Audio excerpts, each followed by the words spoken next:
La révolution du numérique, elle a commencé il y a 50 ans avec l'invention de l'Internet et elle s'accélère aujourd'hui de manière phénoménale avec l'intelligence artificielle.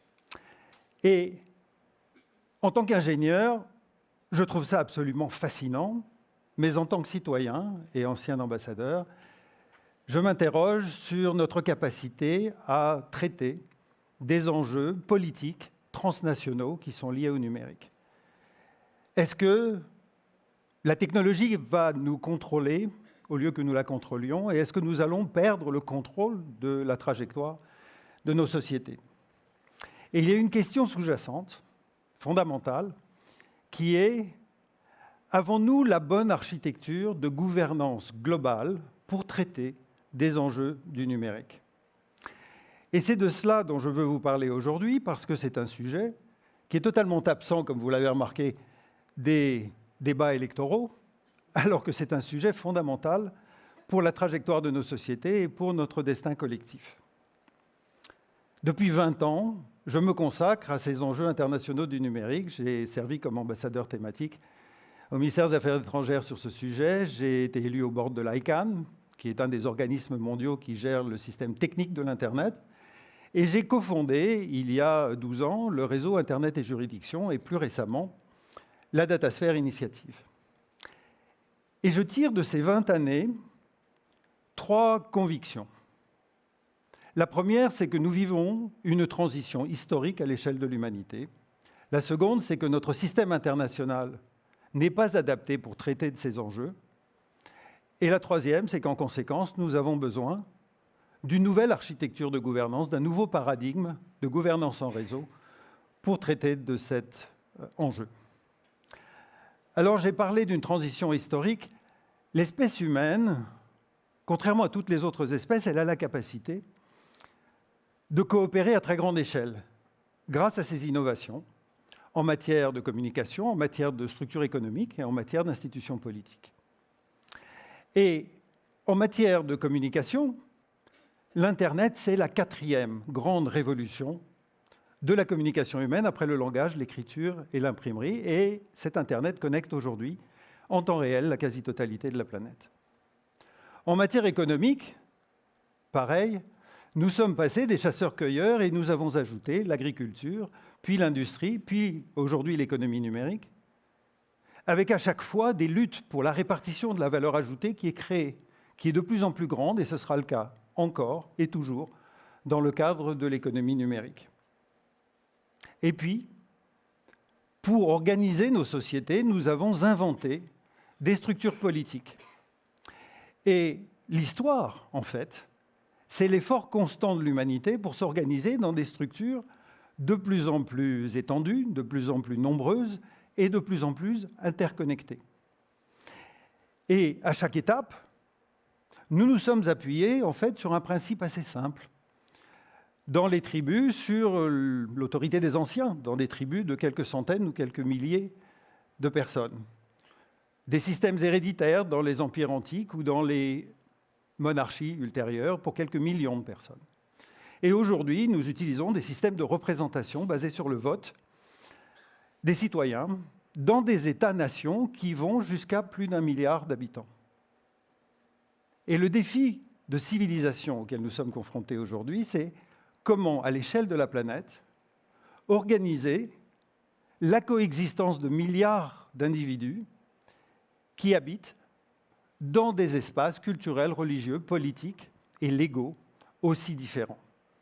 Et la vraie question, le point d'interrogation ici, c'est: avons-nous les bonnes institutions pour ce faire? Et malheureusement, les 20 dernières années m'ont enseigné que le système actuel, international, ne suffit pas. Pourquoi? Parce qu'alors que la révolution technologique s'accélère, comme je le disais, nos institutions politiques sont figées dans le temps. C'est d'ailleurs probablement parmi les rares activités qui ne sont pas impactées par le numérique encore. Pour vous donner un exemple, mon grand-père est né sous Napoléon III, 16 ans avant la première machine à écrire commerciale. Vous imaginez que s'il venait aujourd'hui, il regarderait nos téléphones mobiles, notre Internet et notre intelligence artificielle avec stupéfaction. Mais ils seraient en revanche totalement à l'aise dans nos enceintes parlementaires et dans nos processus diplomatiques parce que leurs codes n'ont pas changé en 150 ans. Ce système international actuel, que j'ai côtoyé pendant plusieurs années, il repose sur un patchwork de 190 souverainetés, États-nations, souverainetés séparées et jalousement défendues. Et surtout, il est conçu de manière à organiser les relations entre les États. C'est un système qui a été conçu à une époque où il y avait relativement peu d'États, coloniaux d'ailleurs à l'époque, mais aussi pour organiser les relations et empêcher le retour de la guerre. Alors qu'aujourd'hui, ce système international, il est à la peine, il est sous tension, parce que l'enjeu, c'est de traiter d'une société globale qui est interconnectée, complexe, et qui surtout demande que l'on collabore pour résoudre les problèmes communs à travers les frontières. Et ces problèmes, ils sont transnationaux et non plus internationaux ou interétatiques. Parce que l'humanité, ça ne se résume pas à une collection d'États-nations. L'humanité, c'est un réseau de réseaux. Des millions, des milliards de structures, formelles ou informelles, organisent nos relations et nos interactions. Amicales, familiales, professionnelles, religieuses, politiques, par centre d'intérêt. Elles peuvent être publiques ou privées, elles peuvent être à but lucratif ou pas. Mais ce riche tissu de connexion entre les êtres humains, il n'est absolument pas représenté ou reflété dans le système international. Ce système international, il est pyramidal, il est hiérarchique, il est rigide et il repose sur un seul critère, l'appartenance nationale des individus, leur citoyenneté. Et tout en découle. Les États, les gouvernements, par le biais des ambassadeurs, et j'en fus un, ont le monopole de la représentation de leurs citoyens. Et les structures internationales ne permettent pas et excluent même la participation des entreprises privées et de la société civile, qui est pourtant cette participation nécessaire pour avoir les différentes dimensions d'un problème et pour trouver des solutions. Alors en 2001, ma vie a été littéralement transformée par une initiative du Japon dans le cadre du G8. Et j'ai participé à un groupe qui s'appelait la Dot Force, qui mettait pour la première fois autour de la même table les gouvernements, la société civile et les entreprises privées. Et ce fut une révélation, au point que j'ai consacré les 20 années suivantes à explorer et à mettre en œuvre cette approche qu'on appelle multi-acteurs. C'est une approche qui demande que les gouvernements, les entreprises et les acteurs de la société civile, les opérateurs techniques, mettent de côté l'antagonisme naturel qui les anime pour reconnaître qu'ils ont un devoir de coopération, qu'ils ont des enjeux communs. Et ça se marque en particulier dans le type de réunion que nous organisons au sein d'Internet et Juridiction, qui marque ici symboliquement que ces acteurs, ils ont des problèmes en commun et non pas seulement des problèmes les uns avec les autres, qu'ils ont une responsabilité partagée pour se mettre en réseau eux-mêmes et traiter ensemble des enjeux et des problèmes auxquels nous sommes confrontés. Et ça se résume en une phrase qui est que notre société en réseau a besoin d'une gouvernance en réseau. C'est aussi simple que ça. Notre humanité en réseau a besoin d'une gouvernance en réseau. Alors pour accomplir cette gouvernance en réseau, quoi de plus naturel que de s'inspirer du réseau des réseaux, de l'Internet lui-même. Et l'Internet, vous le savez, c'est une collection d'un très grand nombre de réseaux de communication divers, hétérogènes, qui sont connectés pour échanger des messages sans avoir à changer leur structure propre. Et cette interconnexion, elle est rendue possible par ce qu'on appelle des protocoles d'interopérabilité, qui est juste un mot savant pour parler de règles communes pour l'échange de données et la réception de ces données. Et ces protocoles permettent à ces réseaux hétérogènes de constituer le réseau Internet global.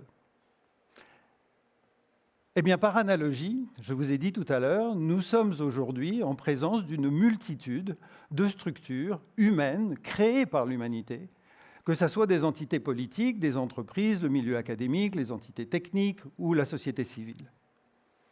Et ces millions de structures, l'objectif aujourd'hui, l'ambition, ça doit être de concevoir le protocole de coopération qui va leur permettre de s'organiser en réseau, dans un réseau de gouvernance globale, pour traiter, sujet par sujet, les enjeux auxquels nous sommes confrontés.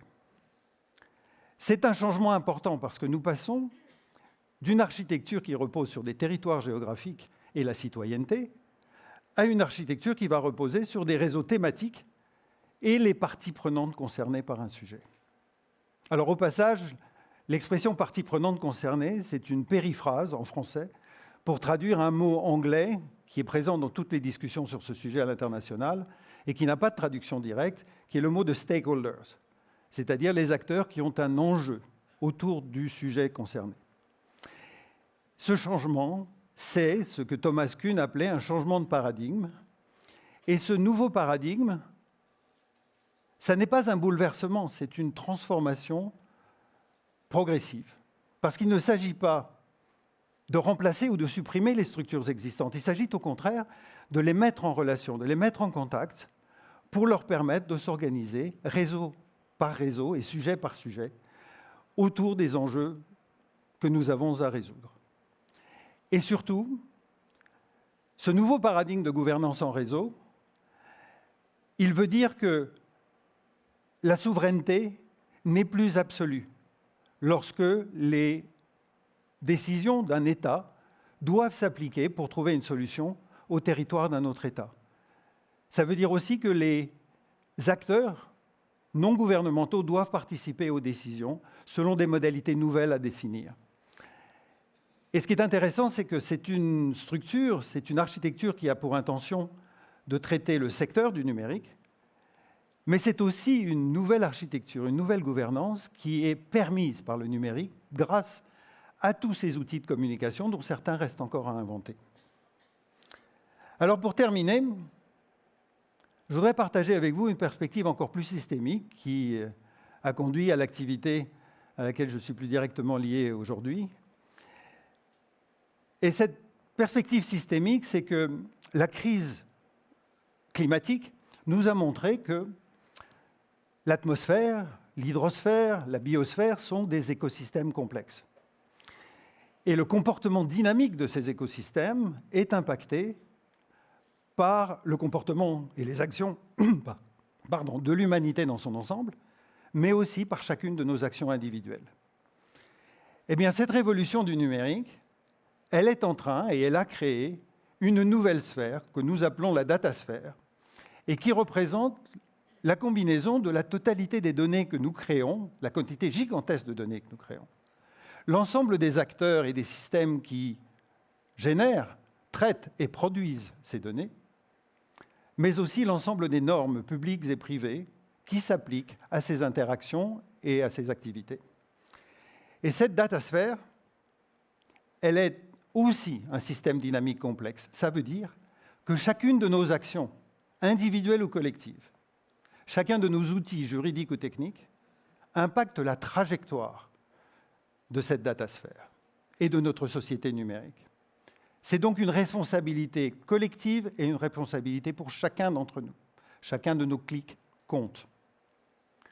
Mais surtout, cette datasphère, lorsqu'on y réfléchit, la gouvernance du numérique, ça n'est rien d'autre qu'essayer de faire en sorte que la trajectoire de cette datasphère, son comportement dynamique, reste dans une zone acceptable.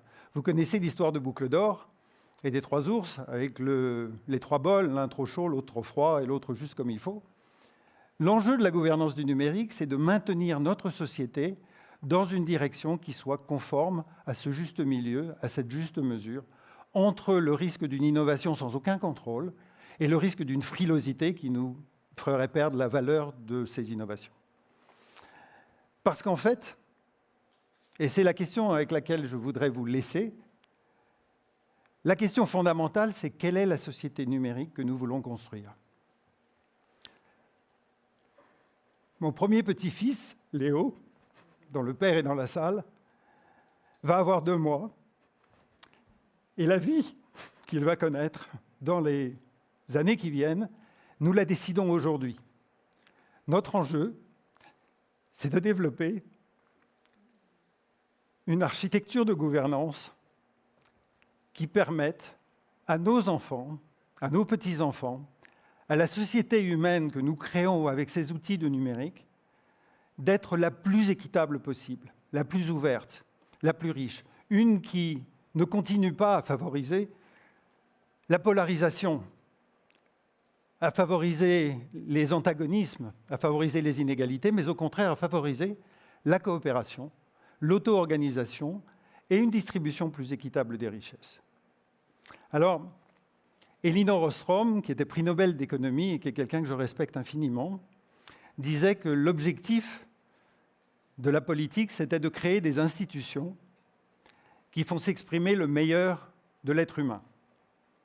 Je crois qu'aujourd'hui, le débat auquel nous sommes confrontés, l'enjeu qui est devant nous, qui est un enjeu de civilisation, c'est de créer ces institutions.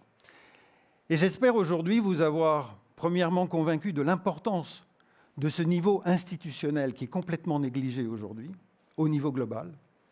Et deuxièmement, vous d'avoir donné un petit peu plus confiance, j'espère, dans notre capacité en tant qu'espèce à développer certainement pas un gouvernement global, et encore moins un super directoire de quelques États ou de quelques dirigeants de grandes entreprises du numérique, mais au contraire une architecture de gouvernance distribuée en réseau, qui fasse s'exprimer et qui reflète la richesse et l'interconnexion de l'humanité dans son ensemble. À une époque où les tensions géopolitiques ne cessent de s'accroître, il est assez facile d'être pessimiste. Et je voudrais, pour terminer, vous rappeler une phrase de Jean Monnet, qui était l'inspirateur de l'Union européenne, comme vous savez, qui disait « Je ne suis pas optimiste, je suis déterminé ». Et notre enjeu aujourd'hui, c'est d'avoir cette détermination de créer, parce que, comme le disait Saint-Exupéry, le plus beau métier des hommes, c'est d'unir les hommes. Je vous remercie.